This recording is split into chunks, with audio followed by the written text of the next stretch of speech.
السلام عليكم ورحمة الله وبركاته. سكيل أب أكاديمي كورسديني waxay ku dhowdahay gabagabo waxaa baranaynaa Facebook Business Manager. Okay, let's go. waxaa u baahan tahay inaad tagtid Google Chrome-kaaga soo kacso. waxaad tagtaa Chrome markaad tagtid meesha search-ga waxaad ku qoraysaa Facebook Business account ama business manager. waxaad qortaa Facebook business account. Okay, enter deh. waxaan keeni doonaa halkan waxaa ku dhufataa business manager overview. Click ku deh. Okay, marka halkan imaatid waxaa arkaynaa marka faa'iidooyinka uu leeyahay business manager.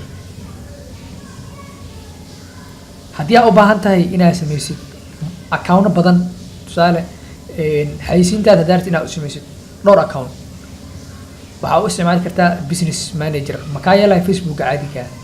Okay, you need to request access pages or addis accounts. haddii aad u baahan tahay qof kale pagekiisa inaad codsatid waa ka codsan kartaa halkan, laakiin markaa qof personal account aad ka codsanaysid qofka pagekiisa xayisiin ku samayn kartid.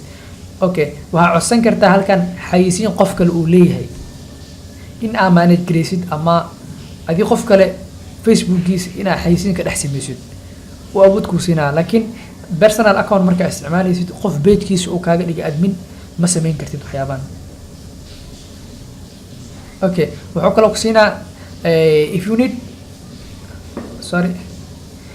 you need business level insight and reporting. haddii report ama aa u baahan tahay xayisiina hore u samaysay reportkeeda haddaad rabtid, waxyaabahaas oo dhan uu ka saacidaa business managerka. wuxuu kaloo ka saacidaa qof yani clients badan, haddii tusaale aad leedahay online agency oo sameeya xayisiinta oo aa u baahan tahay macaamiil badan in hal account aa ugu samaysid xayisiin, waxaa samaysanaysaa ugu horeyn aa u baahan tahay business manager. Okay, sidee loo sameeyaa marka? ugu horeyn waxaa u baahan tahay inaad ku dhufid create account. halkan click ku dheh. wuxuu ku weydiinaa marka waxaa ku furtaa markaa samaynaysid wuxuu ku weydiinaa emailkaaga iyo phone numberkaaga, ama email isticmaal ama phone number isticmaal. waxaa u baahan tahay inaad ku furtid Facebook hore kuugu shaqeynaa. Okay, aan fiirin oo aan siin.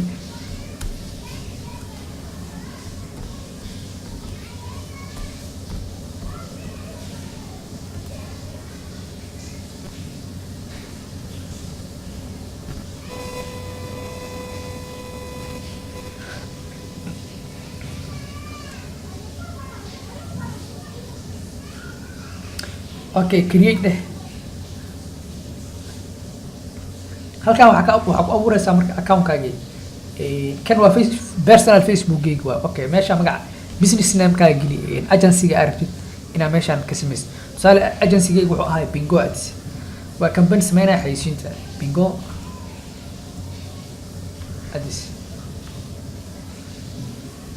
hore u sameey kan Bingo Ads 2 deh.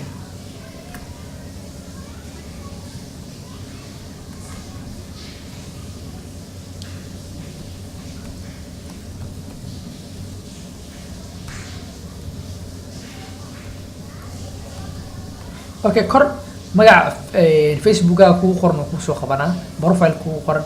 kadib wuxuu ku weydiinaa business email-kaaga geli, waa kana info@bingoads@gmail.com. kadib waxaa dhahdaa finish. 2 steps waa dhamaynay.